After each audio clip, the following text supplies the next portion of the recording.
ఏం సాంబయ్య, ఎంతవరకు వచ్చింది నీ వసూళ్ల వ్యవహారం? ఏం వసూళ్ళండి, వెళ్తే వారితోటి, వెళ్ళకపోతే తమరితోటి.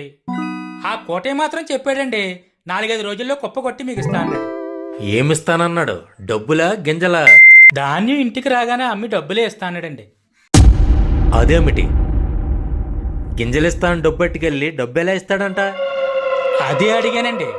నేను పట్టుకెళ్ళింది డబ్బే కాబట్టి డబ్బే ఇస్తాను, ధాన్యం ఇవ్వను అని ఖచ్చితంగా గట్టిగా చెప్పాడండి.